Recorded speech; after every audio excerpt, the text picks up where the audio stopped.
বর্ণাঢ্য আয়োজনে চলছে রাজশাহী কলেজের দুদিন ব্যাপী এইচএসসি অ্যালামনাইয়ের পুনর্মিলনী। সেখানে আছেন আমাদের সহকর্মী মওদুদ রানা। আমরা যাচ্ছি তার কাছে। রানা, আজ কি কি আয়োজন চলছে এবং ক্যাম্পাসের আনন্দ উল্লাস একটু দেখতে চাই।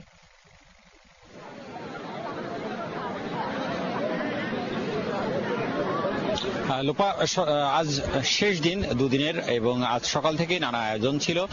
সকালে এখানে বৃত্তি প্রদান করা হয়েছে মেধাবী শিক্ষার্থীদের, এরপর বৃক্ষরোপণ করা হয়, এরপর রাজশাহীর অ্যালুমনাই যে অ্যাসোসিয়েশন সেটি গঠন করা হয় এবং আগামী দিনের রাজশাহী কলেজের যে স্বপ্ন সেই স্বপ্ন নিয়ে আলোচনা সভা অনুষ্ঠিত হয় এবং বিকেলে রয়েছে সাংস্কৃতিক অনুষ্ঠান। সেই অনুষ্ঠানটি কিছুক্ষণের মধ্যেই শুরু হবে। এখন মূলত মাগরিবের যে নামাজ তার জন্য বিরতি চলছে এবং এখানে কিছু স্বনামধন্য ব্যান্ডের শিল্পীরা রাতে এই আসর মাতাবেন এবং তার আগে সাংস্কৃতিক অনুষ্ঠানের আগে আলোচনা সভা হবে এবং সেই সভায় পররাষ্ট্র প্রতিমন্ত্রী শাহরিয়ার আলম উপস্থিত থাকবে।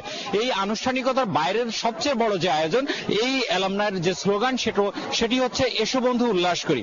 আসলে উল্লাসেই মেতেছে এখানকার যারা উপস্থিত রয়েছেন সেই অ্যালামনাইয়ের প্রাক্তন শিক্ষার্থীরা। এখানে বিভিন্ন বয়সী অংশগ্রহণকারী রয়েছে। এখানে রয়েছে কিশোর, তরুণ, যুবা, বৃদ্ধা, এমনও রয়েছেন যিনি মা, মেয়ে এবং নাতি একসাথে এখানে উপস্থিত হয়েছেন। তারা মূলত সেই পুরোনো দিনে একটু ফিরে যেতে চান, খুঁজে পেতে চান সেই পুরোনো দিনের স্মৃতি। এবং বন্ধুরা আসলে যাপিত জীবনের যে নানা কষ্ট সংগ্রাম, আগামী দিনের যে স্বপ্ন, সেগুলো যেরকম নিজেদের মধ্যে তুলে ধরছেন, শৈশবে ফিরে যাচ্ছেন। তারা সেই কলেজের সময় পড়তেন, সে সময় বন্ধুদের সাথে যে মজার স্মৃতিগুলো ছিল সেগুলো নিয়ে আলোচনা করছেন।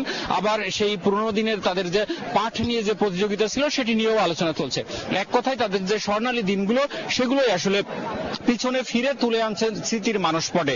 এবং তারা যেটি বলছেন যে আগামী দিনের যে স্বপ্নযাত্রা সেটি নিয়েও তাদের স্বপ্ন রয়েছে এবং সেই স্বপ্ন বাস্তবায়ন করার জন্য কলেজ কর্তৃপক্ষের সাথেও কথা বলছেন। আর লোপা, আপনাকে জানিয়ে রাখি, এই রাতের আনুষ্ঠানিকতা শেষ হবে আতশবাজির মাধ্যমে। সাংস্কৃতিক অনুষ্ঠান শেষ হবে 10:30টায়, এরপরেই আতশবাজি, তারপরেই এই 2 দিনের যে উৎসব সেটি শেষ হচ্ছে। লোপা। রানা, আপনাকে ধন্যবাদ আমাদের সাথে যোগ দেওয়ার জন্য। সংবাদ সারাদের শেষ করব।